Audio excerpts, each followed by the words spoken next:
Market के अंदर बड़े बड़े इन्वेस्टरों के बीच like venture capital firm, investment bankers, बड़े बड़े ब्रोकिंग हाउसेस एसेट्रास के बीच ये साइकिल काफी फेमस है।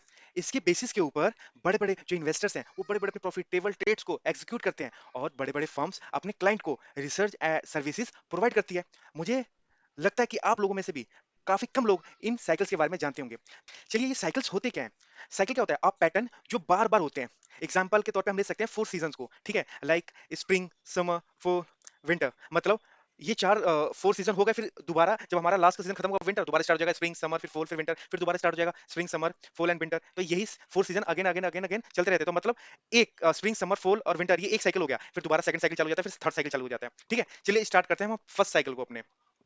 तो हमारा फर्स्ट साइकिल है, उसको हम कहते हैं प्रेसिडेंशियल इलेक्शन साइकिल थ्योरी।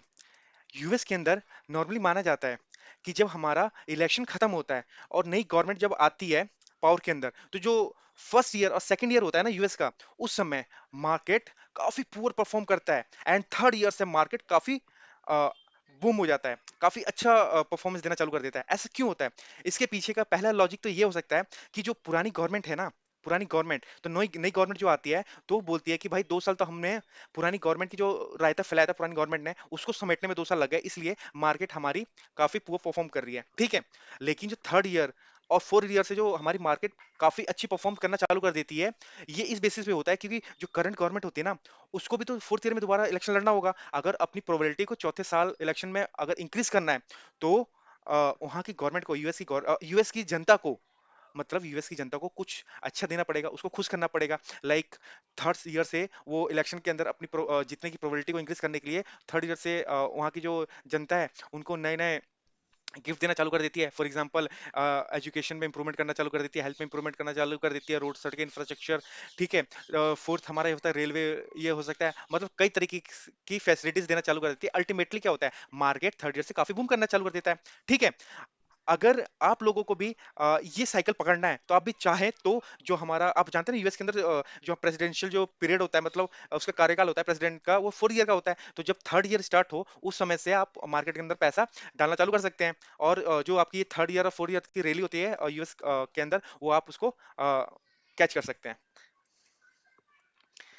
जो हमारा सेकंड साइकिल है उसको कहते हैं कंड्रेफ्टिव वेव।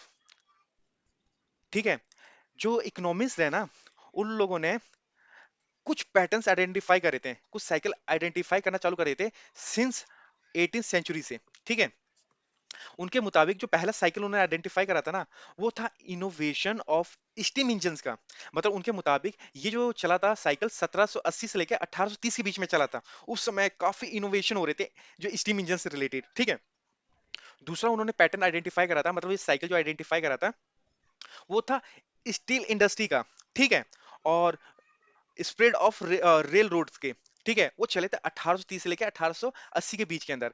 ये लगभग 50 इयर्स के आप देख पा रहे हो कि 50 इयर्स के साइकिल्स होते हैं, राइट? तो थर्ड उन्होंने जो साइकिल आइडेंटिफाई करा है वो था electrification and innovation in chemical industries के अंदर, जो चली थी 1880 से लेके 1930 के बीच में। सेम ये भी 50 इयर्स की थी, ये भी साइकिल 50 साल का था। जो उन्होंने फोर्थ साइकिल आइडेंटिफाई करा था वो था फ्यूलेड बाय ओटोस एंड पेट्रोकेमिकल्स। ठीक है, ये सेम 1930 से लेके 1970 के बीच में चला था, ये भी 50 साल चला था। ठीक है, ये भी साइकिल हमारा 50 साल का था। तो उन्होंने जो फिफ्थ साइकिल आइडेंटिफाई करा है ना, वो करा था इंफॉर्मेशन टेक्नोलॉजी, जो स्टार्ट हुआ है 1970 से लेके।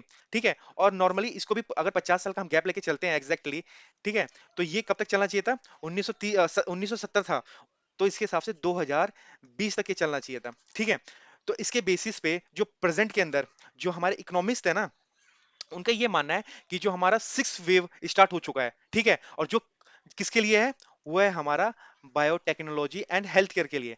मतलब जो ये बायोटेक्नोलॉजी और हेल्थ केयर के लिए, ये भी हमारा 50 ईयर्स चलेगा, इकोनॉमिक्स का मानना है इस पैटर्न के ऊपर से। तो अगर आप भी ऐसी कंपनियां जो लिस्टेड है मार्केट के अंदर आइडेंटिफाई कर सकते हो जो डायरेक्टली इंगेज है biochemical, biotechnology and health care related services के अंदर। ठीक है, तो जाहिर सी बात है इस पैटर्न के हिसाब से, कॉन्डक्टिव वेव के हिसाब से, ये भी 50 ईयर्स तक इसका साइकिल चलेगा। और may be biotechnology and health care related services जो कंपनी प्रोवाइड करती है उनका बोलबाला चलेगा, मतलब उनकी शेयर्स में भी बूम करेंगे आने वाले फ्यूचर्स के अंदर। तो आप चाहे तो इन कंपनियों के अंदर एंट्री ले सकते हैं और प्रॉफिट बना सकते हैं अपना इस थ्योरी के बेसिस के ऊपर। चलिए, जो अगली हमारी थ्योरी है या साइकिल है, वो है द डेसिनियल पैटर्न। ठीक है, इस पैटर्न के अंदर ये सब बोला गया है, सिंपल सा ये पैटर्न, थोड़ा मुझे भी डाउट लगता है, ठीक है, लेकिन पास्ट हिस्ट्री के बेसिस के ऊपर इसके अंदर बोला गया है कि भाई जिस ईयर के एंड के अंदर 5 आता है, लाइक 1885, ठीक है, या 1995, तो जिस ईयर के लास्ट में जो 5 आता है ना, तो वो ईयर बूम करता है। ठीक है, वो ईयर अप रहता है, मार्केट काफी हाई रहती है वो ईयर का। ठीक है, शेयर मार्केट काफी अप रहता है। और इसका उल्टा, जो ईयर जिस ईयर के एंड के अंदर जीरो आता है, लाइक 1880 या 1990, वो ईयर मार्केट रिसेशन में रहता है, मतलब उस समय मार्केट डाउन रहता है। ठीक है, तो आप चाहें तो इसके बेसिस के ऊपर भी आप अपना एक बिल्ड कर सकते हैं। ठीक है, और ट्रेड में एंटर हो सकते हैं। लेकिन आप लोगों को लगता है कि ऐसा पॉसिबल है? तो जाइए भाई, सर्च कीजिए, आपके पास सारा डाटा तो पड़ा ही है मार्केट का। ठीक है, पूरे साल का। लेकिन जो मार्केट के एनालिस्ट है ना, उन्होंने ये ऑब्जर्व करा है कंटिन्यूसली कि भाई 1885 से लेके 1995 के बीच के अंदर ये बिल्कुल करेक्टली फॉलो करा है ये पैटर्न को। ठीक है, तो जाइए, इसके बेसिस के ऊपर भी आप चाहो तो ट्रेड ले सकते हो। चलिए, जो लास्ट थ्योरी के बारे में बात करते हैं, उसका नाम है 18 ईयर साइकिल। ठीक है, ये जो 18 ईयर साइकिल है ना, ये साइकिल मोस्टली अफेक्ट करता है रियल एस्टेट सेक्टर्स को। और इसका कनेक्शन इक्विटी मार्केट से भी है और कैपिटल मार्केट से भी है। ये मैं आपको इस ग्राफ के थ्रू समझाता हूँ। यहाँ इस ग्राफ में देख पा रहे हैं लैंड की जो प्राइस है, ठीक है, उनका मूवमेंट 18 साल के अंदर कैसा होता है। ठीक है, आप देखिए, जो फर्स्ट 7 ईयर होता है ना, मतलब इस एक साइकिल का जो फर्स्ट 7 ईयर होता है, उसके अंदर जो पहला 7 ईयर का जो फेज होता है, वो होता है रिकवरी फेज। रिकवरी फेज मतलब क्या होता है? हाउस की जो प्राइजेस होते हैं ना, धीरे धीरे, ठीक है, इंक्रीज करना शुरू करते हैं। ठीक है, उसके बाद एक पीरियड आता है इसी के अंदर, मिड साइकिल या करेक्शन पीरियड। ठीक है, इसके अंदर क्या होता है, हाउस की जो प्राइजेस होते हैं ना, स्टेबलाइज होना चालू कर देते हैं। उसके बाद हमारा जो नेक्स्ट 7 ईयर का जो होता है ना, वो होता है बूम फेज। ठीक है, इसके अंदर जो प्रॉपर्टी के प्राइस होते हैं काफी तेजी से ऊपर जाते हैं। ठीक है, जो हमारा लास्ट फेज होता है इस साइकिल का, वो चलता है 4 ईयर के आसपास, जो हमारा होता है क्रैश फेज। ठीक है, इसके अंदर प्रॉपर्टी के प्राइस ना क्रैश कर जाते हैं। ठीक है, इसके बेसिस के ऊपर आप ट्रेड कैसे कर सकते हो? तो जाहिर सी बात है, आप लोगों को पता है कि जो कंपनियां होती है, जो मार्केट के अंदर काफी सारी कंपनियां हैं, जो लिस्टेड कंपनियां हैं, उनका काफी कंपनी का ये बिजनेस होता है कि वो डायरेक्टली रियल एस्टेट के अंदर इन्वेस्ट करती है। ठीक है, तो आप चाहो तो डायरेक्टली रियल एस्टेट के अंदर इन्वेस्ट ना करके आप इनडायरेक्टली उन कंपनियों के शेयर खरीद सकते हो। ठीक है, जो कंपनियां ऑलरेडी लिस्टेड है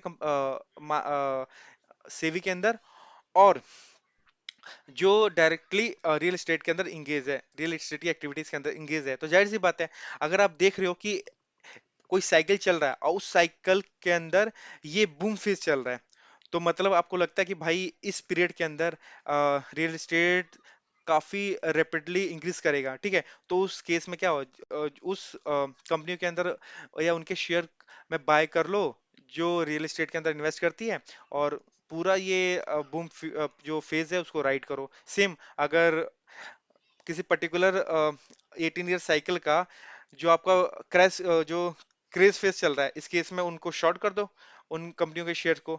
जाहिर सी, और अगली बात ये है, अगर मान के चलो कि आपका उस साइकिल का रिकवरी फेज चल रहा है, तो उसमें क्या कर सकते हो, मतलब कंसोलिडेटी मान लो ये समय आपका, तो उस केस के अंदर उस कंपनियों के आप ऑप्शन के अंदर ट्रेड कर सकते हो, ऑप्शन को आप क्या कर सकते हो, सेल कर सकते हो, और इन पीरियड के अंदर क्या कर सकते हो, थीटा कमा सकते हो। ठीक है, तो ये 3 तरीकों से आप 18 ईयर साइकिल को अप्रोच कर सकते हो।